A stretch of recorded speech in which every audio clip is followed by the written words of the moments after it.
मीराबाई के जन्म जीवन परिचय के संदर्भ में आपको हम बता दें कि इनकी जो साहित्यिक सेवाएं जो थी, इन्होंने बहुत ही मधुर भाव से, बहुत ही प्रेम भरे लहजे में हर एक गीतों की रचना की है। बहुत ही निश्चल निष्कपट भाव की भक्ति थी मीरा की, और इन्होंने जो भी गाया बहुत ही भाव विभोर होकर गाया। इनकी जो प्रेम भक्ति थी, ओत प्रोत इनके गीत थे, और कृष्ण के लिए ही इन्होंने अपना पूरा समय बिताया, पूरा जीवन बिताया। इनकी रचनाएं थी नरसिंह जी की मात्रा, राम गोविंद, गीत गोविंद की टीका, राग सोरठ के पद, ये सब इनकी रचनाएं हैं। मीराबाई के मलार, गरबा गीत, राग बिहार का फुटकर पद, ये सब इनकी रचनाएं थी। जो इनकी भाषा शैली थी, मीराबाई जी का भाषा शैली ब्रज भाषा को अपनाकर उन्होंने पूरा गीत गाया। इनके द्वारा प्रयुक्त इस भाषा पर राजस्थानी, गुजराती, पंजाबी भाषा भी स्पष्ट छाप परिलक्षित होती है। इनकी काव्य भाषा अत्यंत मधुर, सरस और प्रभावपूर्ण है। इनके सभी पद गेय हैं। इन्होंने गीत काव्य की भावपूर्ण शैली तथा अथवा मुक्तक शैली को अपनाया है। एक बार पुनः मैं आपको थोड़ा सा बता देता हूँ ब्रीफ में कि इनका जन्म सन 1498 ईस्वी में हुआ था। मीराबाई जी का जन्म, जैसे जनजीवन परिचय जब आप लिख रहे हो तो दो चार पॉइंट्स बहुत जरूरी हैं। जन्म का सन, तो जन्म 1498 ईस्वी में हुआ, मृत्यु 1526 ईस्वी में हुआ। जन्म स्थान, कहाँ पर इनका जन्म हुआ, तो राजस्थान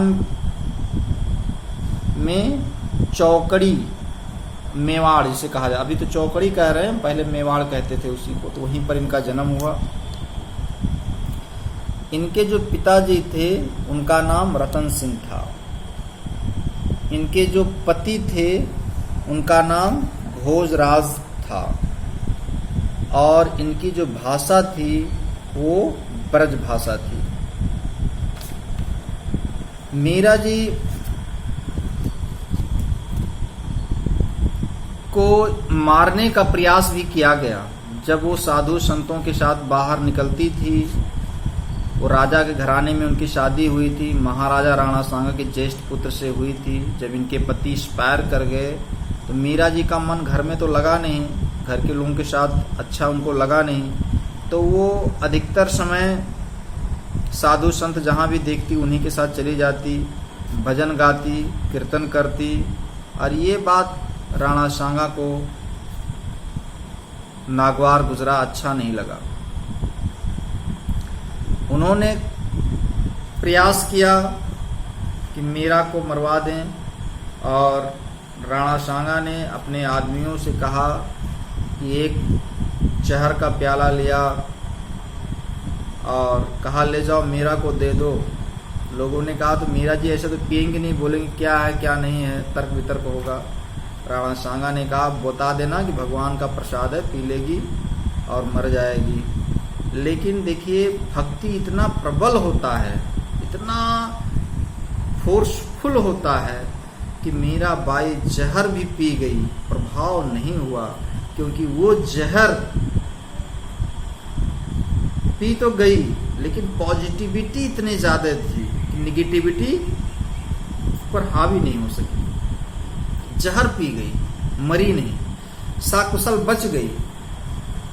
राणा सांगा को बड़ा आश्चर्य हुआ कि मीरा को जहर पिलाया और वो बच गई। ये है भक्ति। जिस दिन आप इस चरम भक्ति को प्राप्त कर लोगे, उस दिन दुनिया की भक्ति की कोई काम नहीं लगेगा, दुनिया की किसी भी चीज की जरूरत ही नहीं महसूस होगी।